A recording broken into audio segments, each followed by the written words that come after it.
ગુજરાતના રાજકારણમાં જ્યારે પણ આદિવાસીઓના હક અને લડાયક મિજાજની વાત આવે છે ત્યારે એક નામ સૌથી વધુ સામે આવે છે, ચૈતર વસાવા. એક સામાન્ય પરિવારમાંથી આવીને સાંસદની ચૂંટણી લડવા સુધીની આ સફર છે, જેમાં ઘણા ઉતાર ચઢાવ આવ્યા, પરંતુ ચૈતર વસાવાના સંઘર્ષો હજુ પણ ઓછા નથી થયા.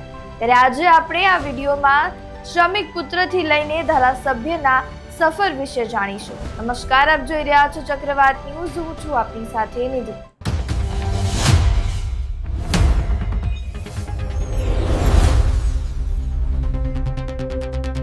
ચૈતર વસાવાનો જન્મ નર્મદા જિલ્લાના ડેડિયાપાડા બોગજ ગામમાં એક ગરીબ આદિવાસી પરિવારમાં થયો હતો. બાળપણથી જ આદિવાસી વિસ્તારની સમસ્યાઓ, જંગલ જમીનના પ્રશ્નો નજીકથી જોયા છે. ચૈતર વસાવાને 4 બહેન અને 5 ભાઈ છે. દાદા સહિતનો આખો પરિવાર સાથે રહે છે. ખેતી ઉપરાંત તેઓ લેબર કોન્ટ્રાક્ટના નાના કામો કરીને ભણ્યા, BRSમાં ગ્રેજ્યુએટ થયા, ગ્રામ સેવક તરીકે સરકારી નોકરી પણ કરી. નોકરી ચાલતી હતી ત્યારે સાઈડમાં એક ઓફિસ પણ શરૂ કરી, જેમાં તેઓ લોકોની મફત સેવા કરતા. સેવા કરવાની ભાવના પહેલાથી જ, એટલે લોકો પણ કહેતા કે તમે રાજકારણમાં આવી જાઓ. પરિવારની સ્થિતિ એવી કે નોકરી મુકાય એમ હતી નહીં, પરંતુ રાજનીતિમાં આવવા માટે સ્વૈચ્છિક રીતે રાજીનામું આપ્યું. ત્યારબાદ BTP સાથે જોડાયા. છોટુ વસાવાથી રાજનીતિ શીખી. તેમના પુત્ર મહેશ વસાવાના તેઓ PA બન્યા. ત્યારબાદ BTPએ આપ સાથે ગઠબંધન કર્યું. ત્યારબાદ BTPએ 40 બેઠકની માંગ કરી અને સંગઠન એટલું મોટું હતું નહીં, એટલે આમ આદમી પાર્ટીએ ગઠબંધન તોડી નાખ્યું. ત્યારબાદ BTPમાં રહેલા કાર્યકર્તાઓ આમ આદમી પાર્ટીમાં જતા રહ્યા. હવે 5 વર્ષની સખત મહેનત બાદ ચૈતર વસાવાને આમ આદમી પાર્ટી ગુજરાત વિધાનસભાની ટિકિટ આપે છે અને થાય છે એમ કે ચૈતર વસાવા 2022માં આ ઇલેક્શન જીતી જાય છે. જંગી બહુમતીથી જીત્યા બાદ પાર્ટી 2024માં ભરૂચથી લોકસભાની ટિકિટ આપે છે, પરંતુ તેઓ મનસુખ વસાવા સામે હારી જાય છે.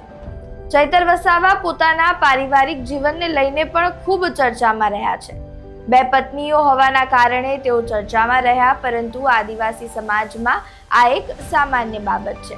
ચૈતર વસાવાની બેબાક બોલી તેમના સમાજ માટે હંમેશા ખડે પગે રહેવું, સમાજના પ્રશ્નોને સરકાર સુધી પહોંચાડવા તેમને લોકપ્રિય નેતા બનાવે છે.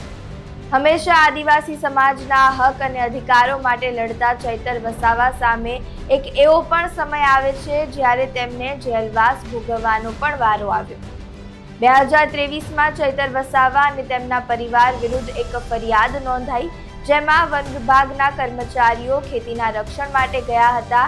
તે સમયે ચૈતર વસાવાએ તેમને પોતાના ઘરે બોલાવીને હવામાં ફાયરિંગ કરી ધાક ધમકી આપી હતી, તેવો આરોપ લાગ્યો હતો.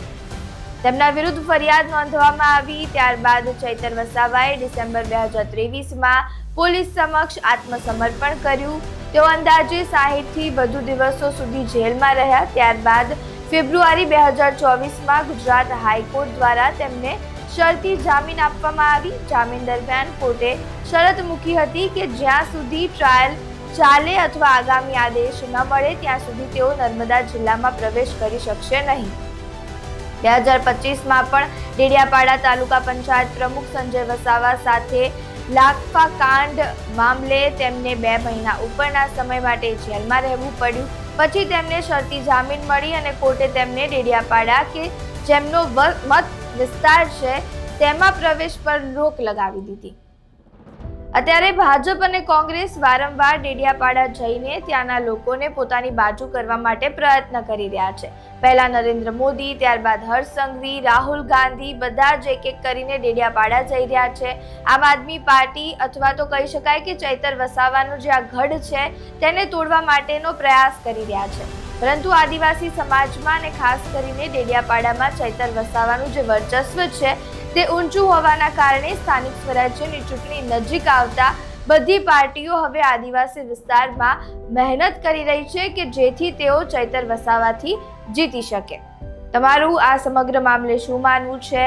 તમારું મંતવ્ય શું છે ચૈતર વસાવા વિશે તે અમને કમેન્ટ બોક્સમાં જરૂરથી જણાવજો. વિડીયો પસંદ આવ્યો હોય તો લાઇક, શેર, કમેન્ટ કરો અને અમારી ચેનલને સબસ્ક્રાઇબ કરવાનું ભૂલતા નહીં. નમસ્કાર.